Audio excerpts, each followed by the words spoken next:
assunto é TDAH, dislexia e outros transtornos aí da aprendizagem. Nós temos a Lei 14.254/21, que garante os direitos aí para as crianças que têm algum tipo de transtorno na aprendizagem. O que diz essa lei? Então, nós vamos começar do início. Essa lei, na verdade, ela garante que as crianças com algum tipo de dificuldade de aprendizagem, elas possam ser encaminhadas para avaliação. Quem faz essa observação, na verdade, dentro da sala de aula, claro que é o professor. O professor ele vai observar a turma, ele vai observar aquela criança que tem dificuldade de aprendizagem e ele tem que ter instrumentos para saber identificar o que é apenas uma dificuldade de aprendizagem transitória, que praticamente todos os alunos passam, e o que é uma dificuldade de aprendizagem mais grave, uma dificuldade de aprendizagem que precisa, na verdade, de mais recursos do que ele pode oferecer sozinho na sala de aula. Mediante a isso, é papel da escola, junto com esse professor, fazer esse encaminhamento para que essa criança seja avaliada, tá?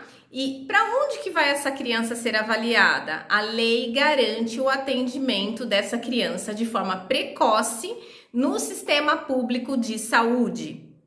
Assim como, se essa criança estuda numa escola privada, a escola também tem que fazer esse processo de observação, esse processo mais apurado, esse olhar mais apurado para essa criança, chamar os pais e comunicar aos pais a dificuldade dessa criança. E esse pai, se tiver convênio médico, vai até o convênio médico também tem que dar prioridade para essa criança, para esse atendimento precoce, né? E o atendimento terapêutico também tem que ser um movimento do setor público, da saúde pública, e também um movimento aí de quem tem convênio médico.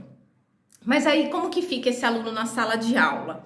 Esse aluno na sala de aula, ele passa a ter alguns direitos que não são privilégios. Na verdade, são direitos para que ele tenha condições muito similares das outras crianças de desenvolver a sua aprendizagem na sua integridade, tá?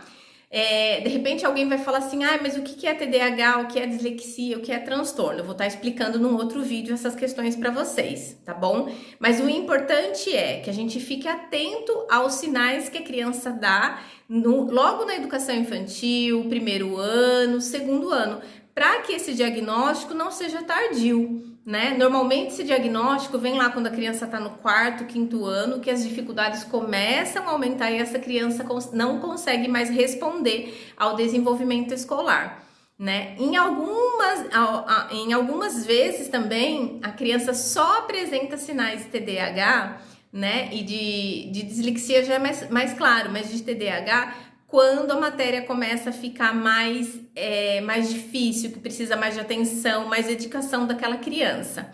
Então precisa estar atento também, porque às vezes os sinais do TDAH só começam a ser observados lá quando a criança está com 9 anos, 10 anos. Então a gente precisa estar atento.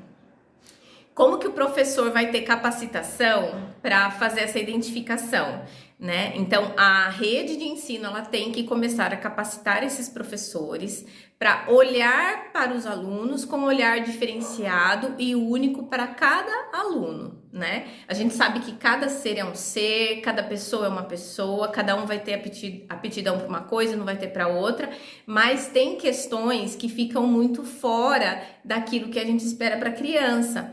Então, por exemplo, a criança está já no primeiro ano, lá com 6 aninhos. A criança não reconhece letra, ela não reconhece número, ela não consegue contar, ela não consegue ficar sentado por alguns minutos, ela derruba tudo à sua volta, de repente, ela tem também impulsividade, ela acaba se envolvendo em conflitos dentro da sala de aula, fora da sala de aula, ela não consegue entender os comandos, o professor pede para fazer alguma coisa e ela não consegue entender esses comandos, né? Normalmente são crianças extremamente agitadas, crianças que acabam tumultuando o andamento da sala de aula.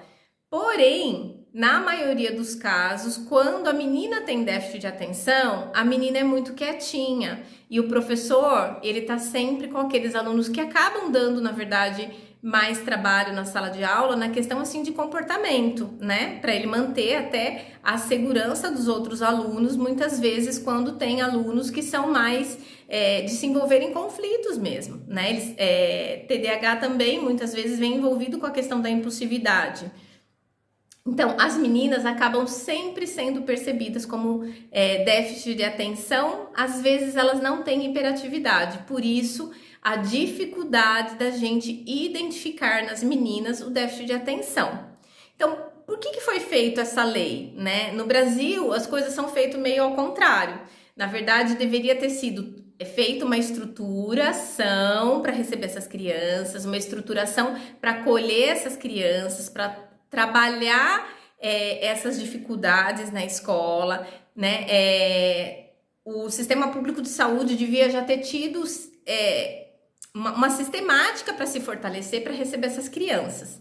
O que acontece é que a lei foi feita, a lei está aí, mas a gente não tem pessoal capacitado para trabalhar com essas crianças. Quem já passou por esse caminho sabe do que eu tô falando, né? A rede pública de saúde, o SUS, não tem neuropediatra em número suficiente para atender nem a demanda anterior, muito menos a demanda de agora. Nós também não temos terapeutas, né, que atendam pelo SUS e que tenha, na verdade, essa capacitação específica e nem que não tenha. Mesmo sem a capacitação específica, a gente tem uma defasagem muito grande desses profissionais, né? E dentro da escola também a gente não tem a capacitação necessária para que o coordenador, o professor consiga dar para essa criança esse acompanhamento na íntegra, né? Esse acompanhamento também pleno para esse aluno, para que ele desenvolva todas as suas potencialidades. A gente não está falando só de aprendizagem, né? Quem convive com crianças TDAH, com crianças de dislexia, sabe o quanto é difícil para essas crianças, o quanto essas crianças acabam se sentindo com baixa autoestima, desvalorizadas, o quanto elas ficam desmotivadas, o quanto elas perdem o interesse muitas vezes para aprender, porque aprender para ela é muito sofrido por conta das experiências que ela já teve com a aprendizagem e com essa questão de você tentar e falhar. Então, como ela não tem sucesso, ela acaba se sentindo desestimulada a continuar. Então, é importante sim que a gente crie uma rede de apoio para essa criança, para que ela se fortaleça e consiga se desenvolver. Por que eu falo psicopedagogia vibracional?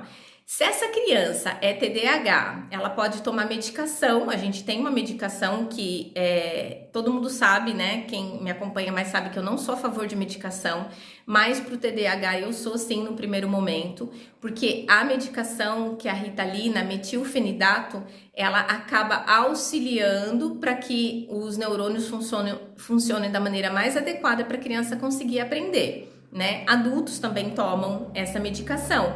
Porém, a gente não pode se apoiar só na medicação. E tem outras medicações também, tá, gente? A criança que não se adaptar com essa medicação tem outra. Mas quem passa a medicação é só o médico especialista, tá? O pediatra não vai passar essa medicação, otorrino, ninguém vai passar essa medicação. Os únicos médicos que têm condições de passar essa medicação para a criança é o psiquiatra, o neuro e o neuropediatra. Fora, a gente não tem condição de que outro médico acabe receitando isso, porque precisa realmente de uma avaliação. Não é tão simples assim. A gente precisa ver se a criança não tem nenhum outro problema de saúde, né? Para que ela esteja realmente liberada para estar fazendo uso dessa medicação. Então, só essa medicação vai resolver? Não, essa medicação vai dar condições para que ela aprenda. Mas e toda a questão emocional que ficou dela tentar e não conseguir, dela se achar que ela é doente, por isso que ela tem que tomar medicação. Então, é fundamental uma rede de apoio para essa criança em todos os sentidos. Em casa, a família tem que ser bem orientada, a escola tem que ser bem orientada e essa criança tem sim que fazer terapia, tá? Seja com psicopedagogo, seja com psicólogo, com TO, com fono, né? A gente tem que ter esses especialistas especialistas à disposição para atender essa criança, caso seja necessário que ela tenha esse atendimento, tá? O que garante essa lei enquanto rede de ensino? Essa criança tem que ser identificada pelo professor, essa criança tem que ter adaptação de material, adaptação curricular e também adaptação, de repente, até de posição dessa criança dentro da escola. Então, tem que seguir as orientações que os especialistas vão dar para esse professor. Então, a criança precisa sentar na frente, aonde que essa criança precisa sentar para que ela consiga manter o foco por mais tempo. A criança, ela tem sim que levantar, que se locomover em alguns momentos, se ela tiver agitação física, ela tem. Então, o professor tem que autorizar essa movimentação da criança na sala de aula. Essa criança, ela tem o direito, e aí prestem bem atenção no que eu vou falar, a fazer avaliação de forma individual. Ela pode sim fazer fora da sala de aula avaliação, só que isso tem que ser orientado por uma equipe ou pelo profissional que atende. Por quê? Se essa criança tem condição de fazer a prova, avaliação junto com as demais turmas, você tirando ela, você está incapacitando. Então, tudo isso tem que ser feito realmente com uma equipe, tá? Essa criança, ela tem direito a apresentar os seus trabalhos de outras formas que não a maneira somente através da escrita, através de relatos. Ela pode dar respostas oralmente para o professor em alguns momentos. Ela pode fazer um cartaz, ela pode fazer uma colagem, ela pode mostrar o que ela aprendeu sem que seja de uma forma muito escrita, porque a atenção para quem tem déficit de atenção e para quem tem dislexia ou outro transtorno, o foco dela, ela vai ficar muito dispersa. Então, ela começa a escrever, ela escreve 1, 2, 3 palavras, ela já se perde. E o tempo tá correndo e essa criança não consegue mostrar para o professor o que ela sabe, o que ela consegue fazer. Então, outros instrumentos de avaliações têm que ser inseridos durante o período de aula, né? Esse professor, ele tem que olhar para essa criança e buscar estratégia para estar apresentando para ela esse conteúdo, esse currículo escolar. Então, como que funciona? Eu vou explicar para os meus alunos como que é, por exemplo, sobre animais, tá? Estou trabalhando animais. Então, eu vou explicar, eu vou ler um texto. Para quem é TDAH, para quem tem dislexia, para quem tem alteração no processamento auditivo central, a leitura do professor não vai ser suficiente. O professor precisa mostrar isso para essa criança de outra forma. Só que não é só a criança com TDAH, com dislexia, com alteração do PAC, que precisa dessa outra estratégia. Os outros alunos também, vai ser contribuição para todo mundo. Então, precisa, na verdade, que ocorra uma outra forma de trabalhar na sala de aula que muitas vezes o professor não trabalha, uma outra forma de olhar para a sala de aula que muitas vezes o professor não tem esse olhar, porque realmente não teve instrução, não teve base para trabalhar com essas diferenças. A gente sabe que a educação no Brasil sempre foi extremamente complicado e dentro das universidades também não é diferente. Esse professor muitas vezes se forma e ele não tem condições de assumir uma sala de aula porque a formação dele não deu, na verdade, toda a base para que ele desenvolva. Mas também nós temos professores que tiveram uma base bacana, que vão atrás, que pegam experiência muito fácil, que estudam, que se dedicam e que são super professores em sala de aula, que essa lei, na verdade, não vai nem modificar o que ele faz, porque ele já faz. Então, a gente tem que realmente discutir esse assunto, né? A gente tem que valorizar o professor, porque o professor, ele tá lá na sala de aula e quem tem TDAH sabe o que é quando a gente até brinca TDAHzão, que é quando tem hiperatividade junto de uma maneira muito alta, muito elevada. É aquela criança que tumultua tudo, ele não para, ele anda, ele corre, ele fala, ele cutuca um amigo, ele mexe com o outro. ele não se cabe dentro dele. E com o olhar de psicopedagogia vibracional, que é uma linha que eu acabei desenvolvendo, você tem que olhar para aquela criança porque assim, ela é tão plena, ela é tão cheia, ela tem tanta coisa para viver, tanta coisa para mostrar que ela não se cabe dentro dela. Só que as pessoas à sua volta querem o quê? Opa, vamos colocar lá dentro da caixinha para que eu consiga trabalhar e desenvolver aquilo que eu aprendi que tem que ser, né? E aí vem essa criança cheia de energia para fazer a gente olhar pra gente e fazer a gente olhar que a gente pode ser diferente, que a gente não tá aqui para seguir padrão, que a gente tá aqui, na verdade, para ser a grandiosidade que a gente veio para ser, né?